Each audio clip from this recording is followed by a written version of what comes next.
거기 191조, 맨 밑에 191조에 있어요. 혼동이란 말이 있어요. 혼동. 자, 용어 하나 가르치고 물권법에서 이 혼동이란 용어가 있어요. 혼동.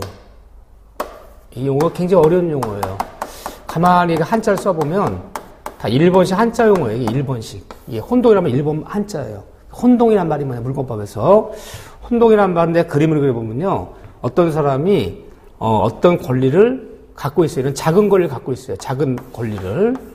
이 권리를 가진 사람한테 이 권리를 포함하는 더 큰 권리가 주어져 버리면, 어떤 작은 권리를 가진 사람한테 이 권리를 포함하는 더 큰 권리가 주어져 버리면 이 작은 권리는 큰 권리에 흡수돼서 자동으로 소멸, 없어지는 것을 혼동이 벌어졌다 이렇게 얘기해요.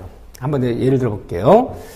자, 내가 어떤 주택에, 어떤 건물에 전세권자예요. 전세권이 있다는 것은 이 건물에 내가 소유자는 아니지만 그 계약 기간 동안에 나는 사용, 수익할 권리가 있는 거야. 나 전세권자예요. 근데 전세 목적물을 내가 건물주 만나서 이번에 매입을 해버렸어. 내가 사버렸어. 그러면서 사서 내가 소유권 등기를 내버리면, 소유권 취득해버리면 이제 어떤 꼴이 되는 거예요? 내가 나의 소유권, 내 부동산에 전세권이 있는 거 의미가 없잖아요. 그러면 내가 소유권 이전이 나는 순간 전세권 자동으로 없어지는 거예요. 혼동이 벌어지기 때문에. 내가 친한 친구한테 돈 1억 빌려주고 그 부동산에 저당 잡은 저당권자야. 그러니까 1억짜리 저당 잡았다는 것은 내 돈 갚지 않으면 경매해서라도 1억 받아갈 권리가 있다는 뜻이야. 근데 저당권자가 저당자 목적물에 그 부동산 소유권을 증여받아버렸어. 너 가지래요. 그 증여가 되는 순간 내가 소유권이 취득된 거죠. 그러니까 소유권 취득돼버리면 내가 내 부동산에 저당 잡고 있는 꼴이 되는 거잖아요. 그럼 내가 소유권이 취득되는 순간 저당권은 그 등기를 말소하지 않아도 법률규정에 따라 자동으로 없어지는 거예요. 그게 뭐다? 혼동을 가진다는 거예요. 혼동. 그러면 혼동은 작은 권리 가진 사람한테 그걸 포함한 더 큰 권리가 주어져 버리면 자동으로 권리가 없어지고 혼동이라고 그래요. 그런데 가장 대표적인 사례는 이 부동산만 상상하자고. 왜 부동산 상상하냐면요. 이다음에 우리가 공부를 배우다 보면 중개사 민법 시험은 부동산 민법 시험이에요.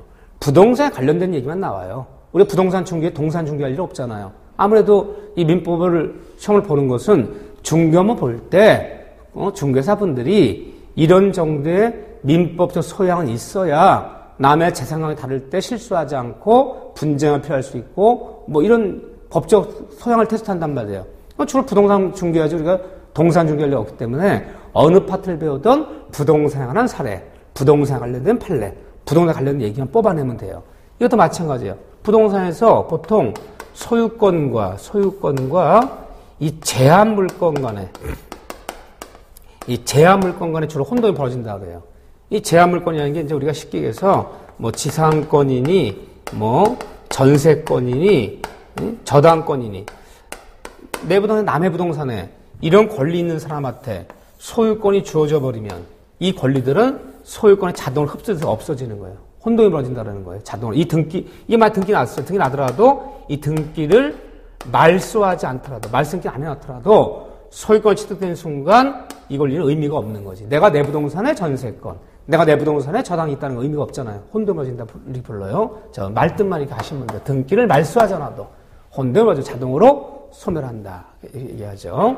이게 혼동 얘기고, 그 다음에 우리가 이제 앞으로 배울 물권의 종류를 말씀드릴게요. 여러분들은 이 8가지 배우는 거예요.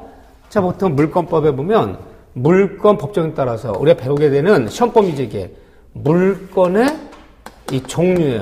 종류. 또는 물권의 분류예요. 분류. 그러면 좀 전에 지난 시간에 물권 법정에 따라서 물권의 종류 가짓수와 내용은 법률과 관습에 정해진 종류만 내용만 써야지 임의로 만들지 못한다. 물권 법정이라 부르는데. 그럼 우리 물권에 우리가 종류 몇 가지 나와 있냐? 이 물권을 분류할 때 제일 먼저 분류하는 방식이 뭐냐면요. 점유권이 분류해요. 점유권. 이 점유권은 처음부터 분류를 따로 해요. 점유권. 그 다음에 요거에 이제 대응되는 말이 뭐냐 그러면 본권이 분류해요. 점유권, 본권. 점유권과 본권을 먼저 분류한다. 본권이 한 말이 1번씩 한자 용어예요. 다 1번 말이기 때문에 어려워요. 한자 쓰면 이렇게 쓰는데 본권. 본권이 한 말이 뭐냐? 이게 한마디 편하게 좀 어려운 말인데 이런 식으로 생각하시면 본권이 한 말은 어떤 사람이 어떤 물건에 동산이건 부동산이건 어떤 물건에 정당한 권리가 있어요. 권리가 있다면 본권이 있다 그래. 근데 어떤 물건에 아무 권리가 없는 사람은 본권이 없다 그러는 거예요. 응? 내가 물건을 사용할 권리가 있다. 나 소유권이 있어. 나 전세권이 있어. 나 지상권이 있어. 그럼 본권이 있는 거죠. 어떤 물건 정당 권리 있잖아요. 근데 아무 권리도 없이 남의 물건 쓰면요. 본권이 없는 사람이죠. 어떤 물건에 정당 권리, 어떤 물건에 정당 권리 있는 것을 본권이 있다 이렇게 불러요. 이렇게 분류를 해요. 근데 본권은 다시 정당 권리 다시 분류가 되는 거예요. 여기에는 다시 소유권 이렇게 불려요. 물건의 소유권. 우리가 뭐 소유권 모르는 사람 없어요.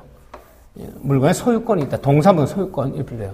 다음에 물건 중에서 이 소유권이란 물건이 무슨 물건이냐 보려면 이게 이제 완전 물건이야 불려요. 완전 물건. 이렇게 부르기도 하고요. 이걸 소유권을 또 뭐라 부르냐면요. 소유권을 전면적 권리다 이렇게 부르기도 해요. 이게 무슨 소리냐? 물건의 종류 8가지 나올 거 지금 8가지. 우리 민법에는 8가지 물건의 종류가 규정되어 있어요. 이 8가지 갖고 쓰라는 거야. 그 8가지 물건 중에서 소유권이 가장 완벽한 물건이죠. 왜? 우리가 물건의 가치 그러면요. 이렇게 얘기해. 물건의 가치에는 어느 물건의 사용 가치라는 것이 있고 어느 물건의 교환 가치라 불러. 처분 가치가 있어요. 이게 물건의 가치예요. 근데 이 소유권은요. 사용도 할 수 있고 내가 처분도 할 수 있잖아요. 이 두 가지 가치를 모두 지배하는 거예요. 물건이. 이 두 가지 모두 지배하는 거예요. 동산 소유권이 부동 소유권이 있다면 그 동산 부동산 사용 수익도 할 수 있고 내가 처분도 할 수 있고 두 가지를 모두 지배한다 그래서 이걸 전면적이라고 부르는 거예요. 이렇게요. 전면적. 또 물건도 가장 완벽한 물건이다. 완전 물건. 또 소유권의 이제 반대말이 뭐냐. 소유권이란 물건이지만 또 여기는 제한 물건이라는 게 있어요. 제한 물건. 자, 제한 물건이라 불러요. 이제 쓰는 용어들이에요. 그러니까 제한 물건의 말뜻이 뭐냐면요. 소유권을 제한한다는 뜻이야. 이런 물건이 설정돼 버리면 소유권자가 소유권을 제한받아. 내 마음대로 쓸 수가 없어. 소유권자가 위축되는 거예요. 제한을 받아요. 소유권을 제한한다 해서 제한 물건이라 불러요. 자, 제한 물건에는 다시 나눠져 쓴 용어가 제한 물건에는 다시 용익 물건이 있어요. 용익 물건. 용익 물건이요. 쓸 용자에다가 일요리자 써요. 일요리자. 그러면 용익 물건의 말뜻이 뭐냐면요. 내 것이 아닌 남의 것을 빌려 쓰는 물건. 내 건 아니지만 내가 사용할 수 있는 권리가 있어요. 그걸 용익 물건자라 불러요. 근데 이제 배우면 이 용익 물건은 오로지 부동산에만 가능한 물건이에요. 동산에 용익 물건이 있단 말 없어요. 물건을 크게 동산과 부동산 분류하는데 오로지 부동산에만 가능한 물건이에요. 남의 부동산 빌려 쓰는 물건이야. 근데 용익 물건에는 뭐가 있느냐? 이거 아무 땅 같지만 여기서 보셔야 돼요. 용익 물건 종류에는 3가지가 있어요. 남의 토지를 빌려 쓰는 거, 남의 땅을 빌려 쓰는 것을 지상권이다. 이걸 지상권. 이걸로 지상권. 그런 다음에 지역권이란 물건이에요. 지역권이요. 자, 지역권은 말뜻 그대로 땅 지자가 붙어 있는데 지역권이란 물건은 뭐냐면요. 내 토지를 위해, 내 땅을 남의 땅을 쓰는 거야. 내 토지 위해서 남의 토지를 쓰는 걸 지역권 설정했다 그래요. 자, 내가 토지가 있는데 출입구가 마땅치가 않아요. 출구가. 옆집 땅 주인 찾아가서 요만큼만, 요 한 2m짜리 도로 한 5m만 통행지역권. 나에게 땅 팔란 얘기가 아니야. 요만큼만 내가 도로를 쓰고자 하니까 통행지역권 설정해달라. 그럼 내가 공짜 쓰진 않겠다. 1년에 100만씩 드릴 테니까 땅을 팔라는 건 아니고. 좋습니다. 그렇게 하기로 합시다. 그러면 지역권이 설정되는 거야. 내 땅을 위해서 남의 땅을 쓰는 권리야. 보통 통행지역권이 많아요. 그러면 지역권이란 물건이에요. 내 토지로 남의 토지 쓰는 권리, 지역권이란 물건이 있고요. 여러분들 말씀 많이 드는 전세권이요. 이거 많이 들었잖아. 전세권. 남의 부동 빌려 쓰는 거죠. 전세권. 이 3가지 물건은 우리가 용익 물건이라 이거 용익 물건. 그런데 부동산은 가능해요. 근데 용익 물건은 물건의 가치는 2가지가 있나요? 어떤 물건의 가치는 사용 가치가 있고 처분 가치가 있는데 이 용익 물건은 이 3가지 물건 남의 부동산 빌려 쓰는 거는 뭐만 하는 거예요? 남의 부동 빌려서 사용만 하는 거지. 이게 처분할 수 있는 게 아니잖아. 남의 부동 팔아먹을 권리 있는 게 아니잖아. 사용만 하는 거지, 빌려서. 그러면 이 2가지 가치 중에서 사용 가치만 갖고 오는 거예요. 사용 가치만. 또 하나의 물건에는 담보물건이라는 게 담보물건. 담보물건이요. 우리가 민법 배울 때 담보물건, 담보자만 들어가면 돈 받는 수단, 돈 받는 거, 내 채권 확보하는 수단, 내 돈을 받기 위해서 뭘 잡는 거예요. 채권 확보 수단을 담보물건이라 불러요. 담보물건은 물건에 두 가지 가치가 있다면 이 담보물건자는 물건의 가치 중에서 교환가치, 이 처분가치만 지배하는 것이지 사용수익을 못하는 거. 내가 돈 빌려주고 남의 아파트에 저당 잡았다고 해서 저당권자가 저당자 아파트 사용할 수 있는 건 아니잖아요. 내가 내 돈 안 갚고 유치했어. 부동산 유치했어. 그러니까 유치했다고 해서 내 돈 갚을 때까지 유치 말하라는 거지. 유치권자가 그거 막 사용하면 된다는 얘기 아니잖아요. 여러분들이 전당포에서 시계에 맡기고 돈 빌리는 게 질권 설정한다는 거예요. 그러니까 전당포 주인은 내 돈 갚을 때까지 시계를 처분 가치만 지배하라는 거지. 가만히 갖고 있으라는 거지. 전당포 시계 맡겨놓은 시계 전당포 막 차고 다니라는 얘기 아니잖아요. 근데 이 사람이 돈 못 갚으면 경매에서도 돈 받아가라는 것 뿐이잖아요. 담보권자는 이것만 지배해야지 사용 수익을 지배할 수는 없어요. 얘는 경매할 수는 없어요. 처분 가치를 지배할 수는 없어요. 보세요. 그럼 용익물건, 담보물건, 제한물건이야 불러. 왜 제한물건이냐? 어느 동사무동산에 이런 게 설정돼 버리면 소유권자가 소유권을 우측받는 거죠. 소유권을 제한받는 거죠. 그렇지만 얘들은 용익물건, 담보물건은 물과 가치 중에서 둘 중에 한쪽만 지배해야 돼. 용익물권자는 사용 수익만, 담보물권자는 교환 가치만 지배해야지 사용 수익하면 안 돼요. 그래서 얘네 제한물권자를 물과 가치 둘 중에 두 가지 중에서 한쪽 면만 지배한다 그래서 일면적 권리다 이거 몰라. 일면적 한쪽 면만 지배하는 사람이야. 두 가지 모두 지배하지 못해. 근데 소유권은 내 소유권 있다면 둘 다 지배할 수 있잖아요. 전면적 권리. 둘 중에 한쪽 면만 지배하면 제한물권은 일면적 권리라 불러요. 근데 담보물권에는 또 세 가지가 있어요. 세 가지가. 여러분들이 유치권이 한 말 많이 들었을 거예요. 이 다음에 유치권 배워요. 유치권. 내 돈 갚을 때까지 네 물건 못 돌려줘. 이게 유치권이에요. 세탁소 아저씨가 세탁비 줄 때까지는 세탁물 인도를 거절해요. 네 물건 찾으려면 세탁비 갖고 찾아. 그 전에 못 줘. 유치권 행사하는 거야. 카센터에 내 견적을 뽑았어요. 이거 고쳐야 됩니다. 당장 안 고치면 큰일 납니다. 사고 납니다. 견적이 100만 원이래요. 고쳐놨어요. 고쳐주세요. 근데 그랬어요. 아저씨, 내 자동차 수리비는 돈이 다음에 드릴 테니까 일단 자동차 주시죠. 줘요, 안 줘요? 안 줘요. 뭐라면서? 나 수소매수 100만 줄 때까지는 자동차인도 거절합니다. 자동차 찾아가려면 돈 갖고 찾아가세요. 이게 유치하는 거예요. 건물 내가 도급받은 사람이에요. 건물 도급받아서 공사업자예요. 내부 인테리어하고 뭐하고 내가 인건비 드리고 내 재료비 들여서 공사 완성시켰는데 건축적 공사비를 안 주네? 내가 공사비일 때까지 이 건물 인도 거절한다. 못 넘긴다. 내가 안 넘겨주면 분양도 못하지. 임대 못 넣을 거 아니에요. 그러면 건물 인도 받으려면 내 공사비 갖고 찾아가. 이게 유치하는 거예요. 또 유치해서 어떻게 하는 거예요? 돈 세탁비 몇 분에 양복세를 포기할 겁니까? 돈 100만 원에 1000만 원짜리 이상 나는 자동차 포기할 겁니까? 응? 공사비 5천만 원 때문에 30억짜리 건물 포기할 겁니까? 그러면 유치하면 어떻게 해요? 유치해서 심지어 압박을 가하는 거야. 너 내 돈 줄 때까지 인도 못해. 인도 못하면 그냥 못 쓰잖아요. 그 인도가 내 돈을 먼저 갚게 만드는 게 유치권이에요. 유치권. 이 물건이에요. 돈 받는 수단이 이것도요. 또 오늘 말씀하신 저당권이죠. 부동산 담보제도는 저당 잡는 거죠. 저당 잡았다가 못 갚으면 경매에서 내 돈 먼저 받아가는 거죠. 또 하나는 질권이죠. 질권. 이 질권이 뭐냐면요. 부동산 담보제도는 저당권이야. 근데 동산 담보제도는 질권이에요. 쉽게 얘기해서 부동산 이용해서 돈 빌리는 것은 저당 잡는 거고 동산 이용해서 돈 빌리는 건 질권 설정하는 거예요. 그럼 질권이 뭐냐? 이 전당포 돈 빌리는 게 바로 질권 설정하는 거예요. 응? 내가 명품 시계를 갖고 있는데 돈이 급해요.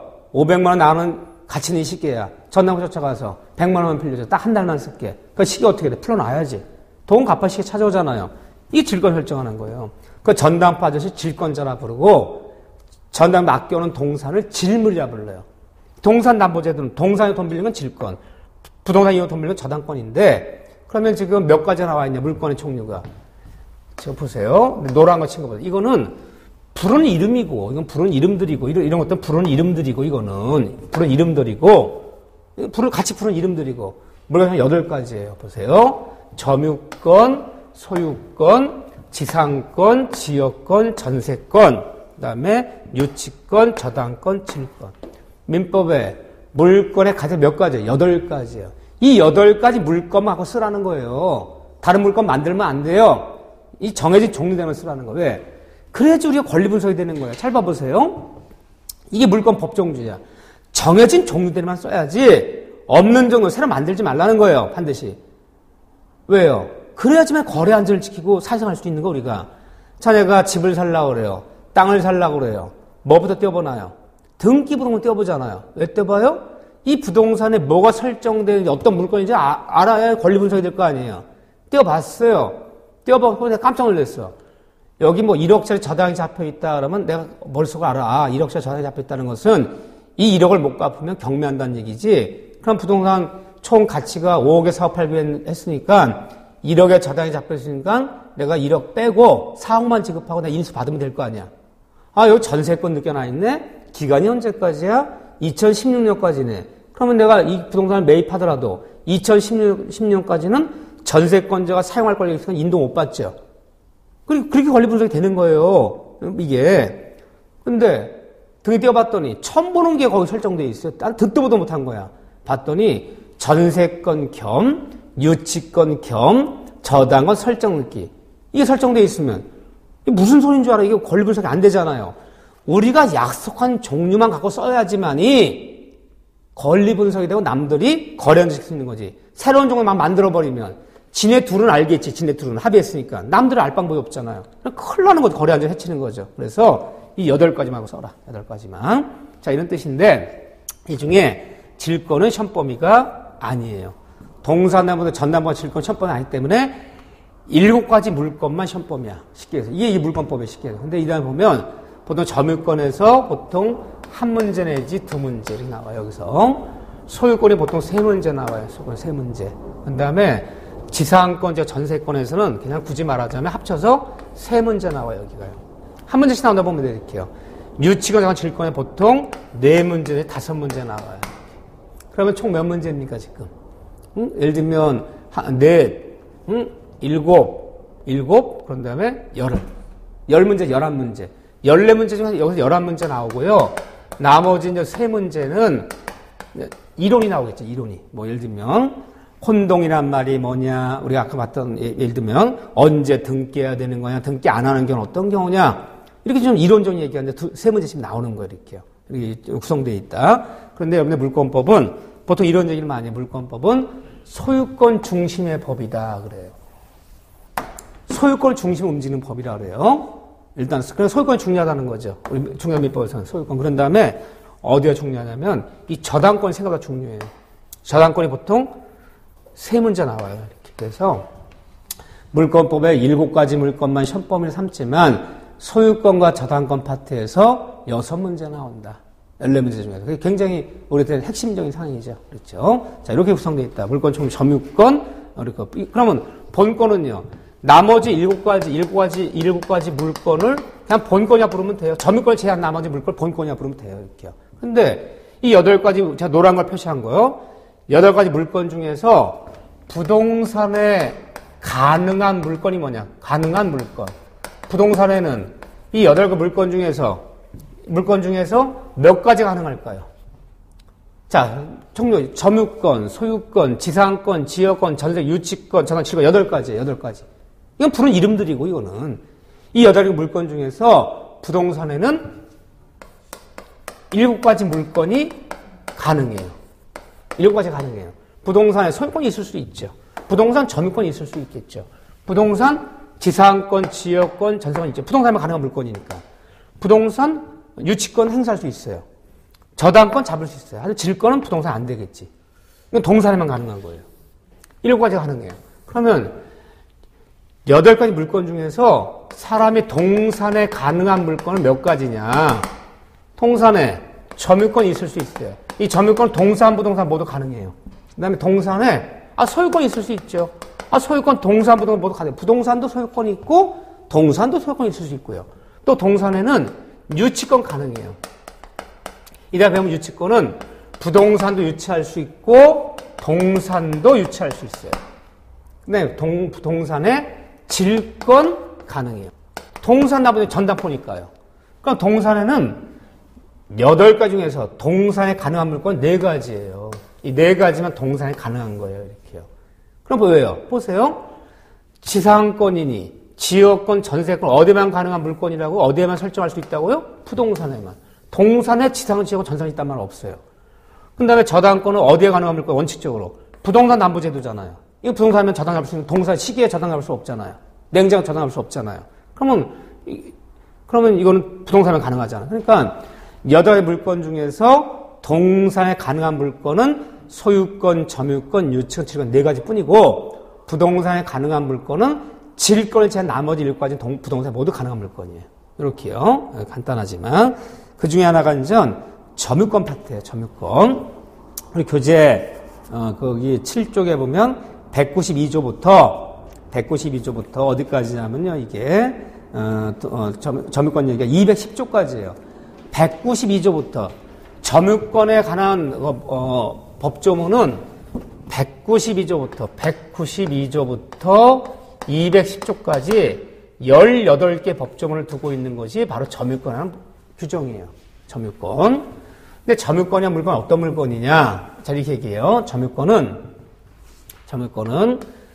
눈에 보이는, 잘 보세요. 점유권은 현실적인 권리이다. 현실적이라는 것은요, 쉽게 해서 눈에 보이는 그대로 파악해주는 물건이 점유권이에요. 그런데 현실적인 권리 반대말이 뭐냐?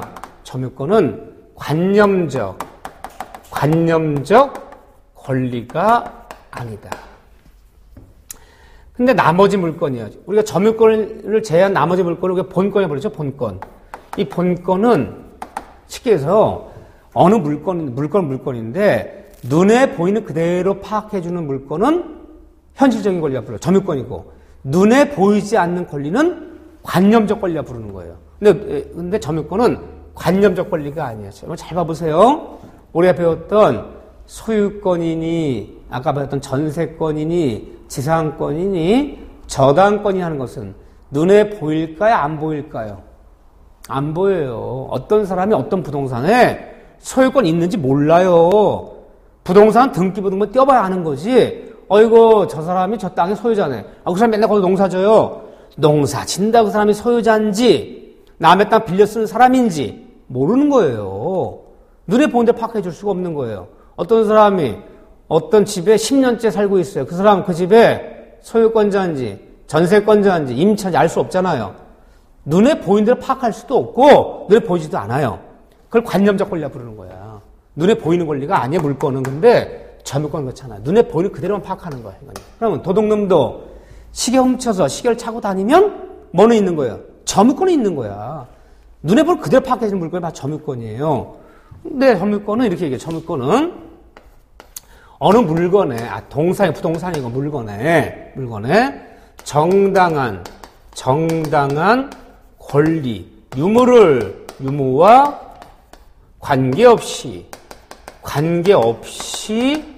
인정되는 것이 바로 점유권이에요. 이 사람 정당한 권리가 있느냐 없느냐 논할 필요 없어요. 그것이 인정되는 게 점유권이에요. 그러면 이 정당한 권리 다른 말로 뭐라고 하냐면요. 점유권은 본권, 정당한 본권이에요. 본권, 유무와 관계없이 눈에 보이는 그대로 인정되는 물건을 우리가 점유권이라 불러요. 보세요. 한 예를 들어 볼게요. 자, 이렇게 얘기해요. 어떤 물건인데, 어떤 물건에 본권은 없어요, 본권. 우리가 본권이 정당 권리였죠, 정당. 우리가 일곱 가지, 아까 7가지 물건을 우리가 본권 배웠잖아요. 본권은 없으나, 어떤 물건에 아무 권리가 없어요. 정당 물건이 없어요. 본권 없으나, 그렇지만 점유권이 인정되는 경우 있을 수 있을까요? 없을까요? 이 사람 아무 권리가 없대. 이 물건에 아무 권리가 없어요. 하지만 점유권이 있대요. 이런 애들이 가장 대표적인 애가 도둑놈이요. 그러니까 도둑놈이 훔친 시계를 차고 다녀요. 훔친 자동차를 몰고 다녀요. 그럼 그 도둑놈은요. 그 훔친 시계 차고 다니고 훔친 기계 사용하면 거기에 점유권이 있는 거야. 하지만 훔친 시계 아무 정당한 권리는 없잖아요. 그렇지만 점유권이 있잖아요. 이 도둑놈. 그러면 어떤 물건에 이 사람이 본권이 있어요. 정당 권리 있어요. 이 물건 지배할 정당 권리 있단 말이야. 있으나 점유권이 인정이 안 되는 경우 있을 수 있나 없나? 있어요. 자, 누가요? 예를 들면 물건을 도둑 맞은 사람, 맞은 자, 물건 유실자, 잃어버린 사람이야. 자, 도둑 맞았어요. 기계 도둑 맞았어요. 시계 도둑 맞았어요. 도둑 맞은 시계에, 분실한 기계에 이 사람 소유권이 있어요. 소유권이 있기 때문에 도둑놈 잡으면 되찾아오는 거고 유실한 물건 발견되면 다 되갖고 올 수 있는 거예요. 시계 도둑 맞고 물건 잃어버렸다 소유권 없는 거 아니에요. 소유권이 있지만 현재 그 물건을 사용해 못해요. 도둑 맞으면 못하잖아요. 그러니까 도둑 맞은 물건에 비록 정당한 소유권이라는 본권, 물건이 있으나 정당한 권리 있으나 점유권은 없는 경우죠. 이런 경우도 있을 수 있고요. 이 사람 어떤 물건에 본권도 있어요. 본권이라는 것은 그 물건을 지배할 수 있는 정당한 권리 있어요. 본권도 있고 동시에 이 사람이 점유권도 있고 둘 다 있는 경우도 있을 수 있죠. 자유자재야. 그럼 보세요. 나 소유권자예요. 내가 사온 시계야. 내가 차고 다니고 있어요. 그럼 나는 이 시계에 소유권도 있고 점유권도 있고. 나 전세권자예요. 내 부동산은 아니지만 전세계약 맺고 내가 2년 계약 맺고 쓴단 말이에요. 그럼 나는 이 건물에 전세권이란 정당한 권리인 본권도 있고 현재 내가 쓰면요. 점유권도 있고. 대부분의 물건들은 둘 다 있는 것이 많아요. 내가 전세권이 있으면 정당 권리 있잖아요. 이 건물 사용할 권리 있잖아요. 내가 쓰고 있으면 점유권도 있잖아요. 둘 다 있는. 나 소유권이 있어요. 동시에 내가 이 물건 쓰면요. 소유권도 있고 동시에 점유권도 있고. 도둑 맞은 사람은요. 도둑 맞은 물건에 소유권이 있으나 정당 권리 소유권이 있으나 점유권은 없는 경우도 있고. 나 아무 정당 권리 없지만 점유권 인정되는 거 도둑놈. 자유자들이 논하는 거예요. 이게. 그러면 한번 저당권자 한번 볼까? 은행이 잘 봐보세요. 은행이 아파트를 저당 잡았어요. 1억 대출해주고 대출 받아간 채무자 아파트 1억짜리 저당 등기 냈어요. 그러면 그 은행은 저당 잡은 아파트에 정당 권리, 저당권이랑 물권 있어 없어요? 있지요. 근데 저당 잡은 은행이 아파트에 점유를 하나요 못 하나요? 못하지. 내가 아파트 저당 잡았다고 그 아파트 사용하는 거 아니잖아, 은행이. 그 아파트의 교환과 처분 가치만 지배하는 거지. 사용수까지 지배하는 거 아니잖아요. 그럼 저당권자는 저당 목적물에 정당 권리 저당권이 있으나 점유권은 없는 경우지. 그러니까 이해되죠? 제가 하려는 얘기야. 저당권이 눈에 보이는 그대로 파악하는 거야. 근데 점유권도 물건이기 때문에 이 도둑놈 생각해보자. 도둑놈. 이 물건이기 때문에 뭔가 권리가 있는 거야. 아무 권리 없는 사람이 아니에요. 그렇기 때문에 도둑놈도 일단 도둑질해서 물건을 사용하면 점유권이란 물건이기 때문에 법으로 해결해야지 아무 권리 없다 막 두드려 패갖고 물건 뺏어올 수 있는 거 아니에요. 잘 봐보세요. 임차인이 나 임대 계약 기간 동안에 임차권이 있어 없어요? 임대 계약 맺었어요. 2015년 만약에 3월 5일까지. 그러니까 2015년 3월 5일까지는 나 임차권이 정당 권리가 있는 거야. 사용할 권리가 있는 거야. 또 임차인 사용하고 있어. 그러면 얘는 임차권이라는 정당한 본권도 있고 현재 사용하고 있다면 점유권도 있어. 둘 다 있는데 임대가 끝났어. 저 재계약 못 해드립니다. 나가세요. 나갈 데가 없다. 안 나가네? 그러면 임대계약이 만료됐는데 임차인 안 나가고 있어요. 무단으로. 그럼 걔는 그 목적물에 이제 정당 권리는 없잖아요. 하지만 안 나가고 있더라도 무단으로 안 나가고 있더라도 걔는 뭐는 있는 거예요. 현재. 점유권이 있잖아요. 그 때문에 함부로 하면 안 돼. 야 임차인아 너 내 말 잘 들어. 너 계약서 까봐. 얘 계약기간 끝났지. 왜 보증 빼지 안 나는 거야. 얘가 보증 안 받는데 공탁 맡겨버렸어. 받아가 법원에 받아가. 빨리 나가. 안 나가네. 조카들아 문짝 뜯어내라. 장롱 드러내라. 사람 드러내라. 얘 아무 권리 없는 애야. 없어 있어요. 점유권이 있잖아요. 근데 만약에 점유권까지 인정 안 하면 쫓아내도 할 말이 없는 거예요. 그렇죠. 아무 권리 없는 사람이니까. 그렇지만 도둑놈도 임대계약 끝나서 이사 안 나가고 있는 세입자도 점유권이라는 물건이 있기 때문에 법을 통해서 어떻게 해봐야지 힘으로 할 일이 아니라는 거예요. 얘 도둑놈이야. 내가 알고 얘 정체를 알고 있어. 나도 같은 도둑인데 우리 이번에 정기 모임을 가졌어. 수원 지역에 있는 정모를 가졌어. 도둑놈끼리도 또 모임이 있어요. 번개 가졌어 이번에. 이놈이 자랑을 하네. 야 수원에서 훔칠 게 뭐가 있니? 부자 동네 한남동 성북동 가야지 뭘 하나 훔쳐도 돈이 되는 거야. 그럼 시계를 보여줘요. 뭐 한남동 집에 들어가서 하나 저기 훔쳐온 건데 남들이 3천만짜리 시계를 막 자랑하네 도둑놈이. 듣고 있다가 다른 도둑놈이 벌떡이더니 갑자기 손을 비틀더니 확 뺏어가는 거야. 너 왜 뺏어가냐 했더니 네가 무슨 권리가 있다 뺏어가단 말도 내 무슨 권리 있어? 권리 있어 없어 그게? 점유권 권리 있기 때문에 그거 함부로 힘으로 뺏어갈 일이 아니에요. 이걸 인정해주지 않으면 점유권 인정해주지 않으면 다 힘으로 지배한다고 그러잖아요. 물건이 있다. 도둑놈도 권리 있는 거다 나름대로 이 점유하고 있다면 그래서 인정되는 거예요. 이 점유권이 자 인정되는 건데 자 점유권 얘기가 쭉 나와요. 나오면서 거기 보면 용어 볼게요. 194조 이 개념이 중요해요. 194조 195조에 보면 용어를 쓰는 게 있어요. 용어 두 용어만 보자고요. 194조에 보면 이 간접점유라는 용어가 나오고요. 간접점유라는 용어가 나오고요. 195조 보면 점유, 이 보조자라는 용어가 나와요. 간접점유, 보조자. 자, 용어 배우는 거예요. 이제 점유권 개념은 대충 알았어, 이제는요. 그럼 점유권이란 어느 물건에 정당 권리가 있느냐 없느냐 관계없이 어느 물건을 사실상 지배하면 정당한 유무와 관계없이 인정되는 물건이 바로 점유권이다. 지배를 하면 이렇게 얘기해요. 근데 거기 용어 중에는 간접전 한 마디 있고 점유 보조단 용어 이거 많이 쓸 용어야 앞으로. 자 194조 봐보세요. 간접점유. 지상권 잘 봐보세요. 그 법조문 지상권, 전세권, 질권, 사용대차, 임대차, 임치. 여기서 뭐 질권이라는 건 전당포 생각하시면 되고 동산 맡겨놓고 돈 빌려 쓰는 게 질권 설정하는 거 전당포. 시험범위는 아니라 그랬어요 제가. 사용대차란 말이 뭐냐? 사용대차란 말은 물건을 빌려주고, 그 물건이 동산이건 부동산이건, 물건 빌려주고 대가를 받아. 유상. 꼭 대가를 받아. 유상이면 임대해줬다는 거. 임대차라 부르는 거예요. 옛날에 삐삐도 임대했어요. 핸드폰 나오기 전에 삐삐 5천원씩 임대받았어요. 남한테 기계 빌려주고 한 달 100만원씩 받아요. 기계 임대 준 거야. 토지 건물 빌려주고 월세 받아. 그러니까 임대 준 거야. 어쨌든 동산 부동산이건 물건 빌려주고 대가를 받으면 유상 받으면 임대차라 불러요. 근데 공짜로 빌려줘. 야 기계 좀 2달만 빌려줘. 그래 빌렸어. 빌려줄게. 얼마 줘야겠냐? 그냥 공짜로 써. 이 토지 1년간 공짜로 써. 남한테 물건 빌려주고 무상 대가를 받지 않으면 사용대차라 부르는 거예요. 물건 동사보다 빌려줘 대가 돈 받으면 임대차. 빌려주는 데는 무상으로 빌려주면 사용대차. 유상으로 빌려주면 임대차. 이렇게 부르는 거예요. 그런데 임치는 뭐냐? 임치는 창고 보관 계약이에요. 물건 맡아 보관해 주는 건 임치 계약이라 불러요. 물건 맡긴 사람을 임치냐 부르고 물건 맡아 보관한 창고 업자를 수치냐 불러요. 물건 보관 계약 임치 계약이라 불러요. 근데 가만히 보세요. 요 나열된 애들 보세요. 지상권, 전세권, 임차권, 임치, 질권, 사용대차 이런 것이 뭐냐?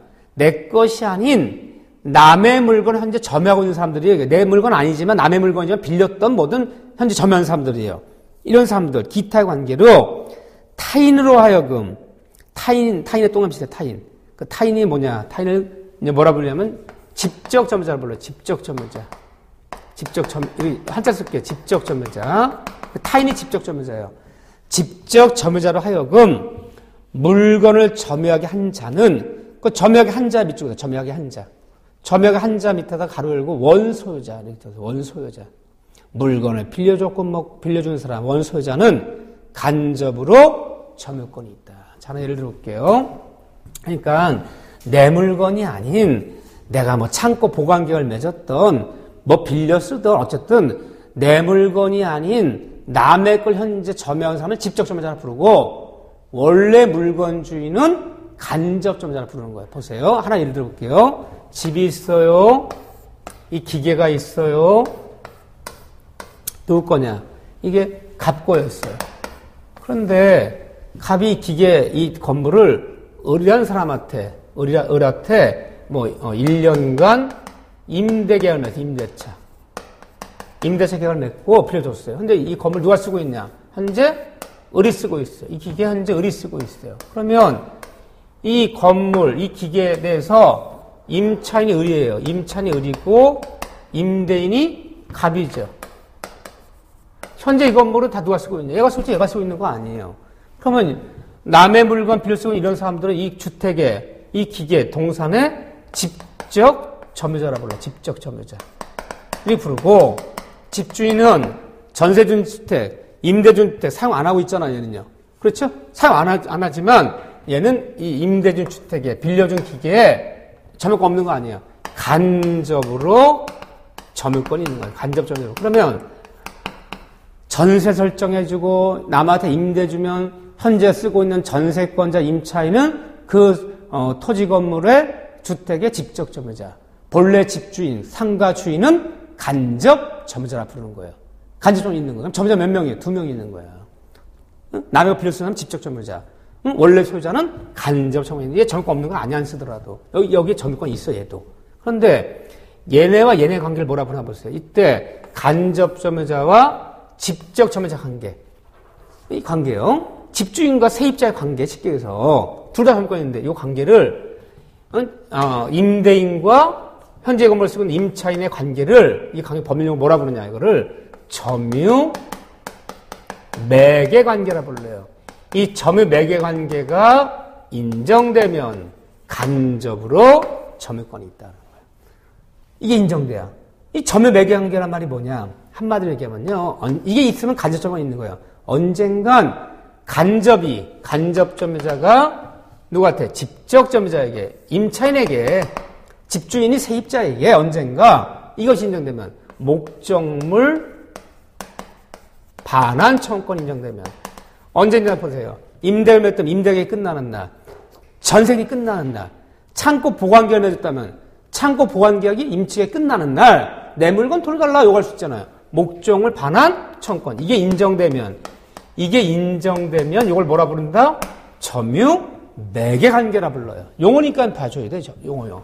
점유 매개 관계가 인정되면 이게 인정되면 이게 바로 뭐죠? 반환 청구권. 언젠가 내 물건 돌려달라. 그럼 얘는 간접으로 점유권이 인정된다. 물건 찾아올 수 있다면 계약권이 끝나는 날 간접 점유권이 있는 거. 그럼 쉽게 해서 세입자는 직접 점유자, 임대인은 세준 건물에 대해서 간접으로 점유권이 있다. 둘 다 점유자다. 이렇게만 알고 있어요. 이때 간접과 직접의 관계를 법률용어로 뭐라 부른다? 점유 매개 관계라고 부른다. 이렇게요. 그 다음에 195조 보세요. 그럼 간접 점유자라면 임대인 생각하세요. 임대인. 직접 점유자라면 임차인 생각하시고요. 세입자 생각하시고요. 자, 195조 봐보세요. 점유 보조자. 가사상, 영업상, 기타 유사한관계에 의해서 타인의 지시를 받아, 그 타인의 동그라미 있어요. 타인. 여기서 말하는 타인을 뭐라 부르냐 법률용어로 점유주라 불러요. 점유주라 불러요. 점유주. 자, 다시 볼게요. 가사상, 영업상, 기타 유사한 관계에 의해서 타인의 지시를 받아 점유주의 지시를 받아 물건에 대한 사실상 지배를 하는 때는 그 타인만을 지시 내리는 점유주 타인만을 점유자로 한다. 말이 어렵죠? 이걸 점보조자라 부르는데 자, 한번 예를 들어볼게요. 원래 점유권은요, 아까도 그랬지만 눈에 보이는 그대로 파악하는 거였어요. 도둑놈도 시계 훔쳐서 시계를 쓰고 있으면 점유권이 있는 것이고, 시계를 도둑맞은 사람은 도둑맞은 시계 정당한 권리 소유권이 있더라도 현재 그 시계를 사용하지 못한 점유권 없는 것이고, 눈에 보이는 그대로 파악해주는 게 바로 점유권인데, 이건 특수한 현상이 벌어진 거야. 이걸 점유의 관념화 현상이다 이렇게 부르는데, 눈에도 보이지 않는 사람한테 점유권 인정해 주는 거고, 눈에 보이는 사람은 점유권이 인정이 안 되는 경우가 있어요. 자, 어떤 경우 보세요. 이 법조문들 볼게요. 타인의 지시를 받아. 자, 예를 들면, 이 사람을 지시 내는 사람을 법률주라 부르는데, 이 사람의 지시를 받아 이 물건을 지배하는 자. 어떤 물건을 지배하는데 이 사람이 자기가 독자적인 지배를 못하고 얘 지시에 따라서만 지배하는 사람이 있어요. 누가 있냐? 상점에 있는 점원이요. 또는 점원, 직원. 자, 또는 뭐 때에 따라서 요즘은 파출부란 말 쓰지 않지만 도우미 아줌마, 파출부 아줌마 또는 자가용 자가용 운전기사. 봅시다. 예를 들어, 이런 사람들을 우리가 뭐라 부르냐. 이런 사람들을 뭐라 부르냐면, 점유 보조자라 불러요. 자, 보세요. 제가 GS, 편의점에 GS25인가요? 이름이? GS25라는 점포를 내가 하는 점포 주인이에요. 내가 점포 주인이지만 점원을 두고 있어요. 점원. 직원을 두고 내가 뭐 와서 맨날 물건 판매하는 거 아니에요. 내가 여러 가지 딴 일을 하기 때문에 병점에 있는 GS25는 내 일주일에 딱 한 번 와서 결산, 그동안 판매한 총 매매 대금과 뭐 들어간 물량 이렇게 결산만 받아서 수입 지출만 이렇게 일주일에 한 번씩 내가 이렇게 확인하고 그래요. 일주일에 한 번 와요. 그러면 이 점포에 있는 모든 물건을 판매하건 물건을 들여오건 하다못해 알바생을 파트타임을 쓰건 다 누가 알아서 하느냐? 직원이 알아서 해요. 그러면 현재 그 GS25의 모든 물건을 맨날 판매하고 관리하고 뭐하고 알바생 뽑고 뭐하고 하는 건 다 누가? 직원이에요. 하지만 직원은 그 편의점에 있는 모든 물건에 대해서 걔는 점유 보조자지. 걔는 점유자가 아니라는 거예요. 왜 점유자가 아니냐? 독자 중심을 모두 지시를 받아야 하잖아. 그러면 그 점포 내에 있는 모든 물건은 누가 점유권이 있는 거냐? 지시 내린 이 점포 주인, 집주인, 이 사람한테만 점유권이 인정되는 거지. 얘는 지배하더라도 점유자는 점유권을 인정할 수 없어요. 얘는 점유권자가 아니에요. 점유권을 인정할 수 없어요. 자, 제가 우리 전 가족이 유럽 여행을 가요. 유럽 여행을 한 달 가기로 했어요. 근데 좀 연락 올 것도 있고 도둑놈이 들어올 수도 있고 집을 비울 수 있는 입장은 아니에요. 여러 가지 이유 때문에. 그래서 내가 파출부 아줌마를 그랬어요. 아주머니 한 달간 출퇴근하지 마시고 여기서 숙식하면서 집도 볼 겸 있어달라. 그럼 내가 월급은 더블 드리겠다. 평소 드리면 2배 드릴 테니까 한 달만 좀 해달라. 예, 알겠습니다. 여행 갔어요. 난 유럽가 있어. 그럼 그 집을 한 달간 사용하고 냉장고 세탁기 이런 거 다 사용하고 한 사람은 파출부 아주머니가 아니잖아요. 하지만 파출부 아주머니는 그 집을 점유하더라도 독자적인 지배하는 거 내 지시에 따라서만 움직이는 거잖아요. 그럼 그런 분들 물건 지배하더라도 점유 보조자라 부르고 유럽 여행 가 있는 집주인만이 점유권이 있는 거예요. 좀 그렇죠. 그렇게 봐야 되잖아요. 그러니까 이런 점유 보조자는 물건 지배하더라도 점유권 인정하지 않고 집주인, 점포 주인한테만 점유 인정되는 현상. 이걸 점유 보조자라 부르는 이런 분들. 이때 지시 내리는 관계. 이 지시 내리는 관계를 뭐라 부르냐? 점유 보조 관계라 불러요. 점유 보조 관계가 있다면 지시된 점유주만이 점유권자라 인정하는 거지. 점유 보조자는 점유권자 인정할 수가 없다. 근데 문제는 이 점유 보조 관계를 남들이 외부에서 이 관계를 인식할 필요는 없다는 거예요. 남들이 이 관계를 알 필요는 없다는 거예요. 남들이 몰랐더라도 이 사람들 점유자가 아니에요. 이 사람들은. 보세요. 나는요, 그 편의점에 있는 그 점원을 점포 주인인 줄 알았어요. 항상 가면 그 사람이 알아서 다 하기 때문에 나는 점원인지 몰랐어요. 나는 우유 배달하는 사람인데 맨날 몇 년째 우유값 받으러 가면 그 파출부 아주머니가 돈을 주는 거야. 나는 그 파출부 아주머니 집주인인 줄 알았지 그 집에 일하시는 분인지 몰랐어. 난 몰랐어. 내가 몰랐더라도 그분은 파출부 아주머니는 점원 직원은 점포 보조자고 집주인만이 점포 주인만이 점유권 있는 거지. 내가 몰랐다고 해서 그 파출부 아주머니가 그 점원이 점유자가 될 수는 없다는 거예요. 외부에서 남들이 이 사실을 알 필요도 없다. 몰랐더라도 지시 내리는 집주인 이 사람만이 점유권자고 얘는 점유보자는 점유권을 인정할 수는 없다. 이런 거. 용어 쓸 줄 아는 거. 일단 간접점이라는 말, 점유보자 용어 쓸 줄 아는 거. 점유권이란 말 뜻이 무슨 뜻이라는 거. 이 정도 알면 돼요. 이 점유권에 관한 법조문들은 그 법조문 자체 중요하진 않아요. 이 다음에 판례 몇 가지랑 몇 사례가 중요하지 이 법조문들은 그리 중요하진 않아요. 이 법조문이 특별히 중요한 데가 있고 중요한 데는 뭐 법조문 중심으로 시험이 나오는 데가 있고 법조문이 안 나오는 데가 있어요. 근데 점유권한 법조문은 그리 중요하진 않아요. 한 번 정도는 읽어볼 가치는 있지만 좀 이건 그리 중요하진 않다. 자, 그런 얘기 좀 봐주시고요. 거기 보면 소유권이란 파트가 있는데 소유권이요. 거기 보면 제 3장 소유권 파트. 자, 여기는 또 10분 쉬었다가 소유권 얘기를 조금 보기로 할게요. 자.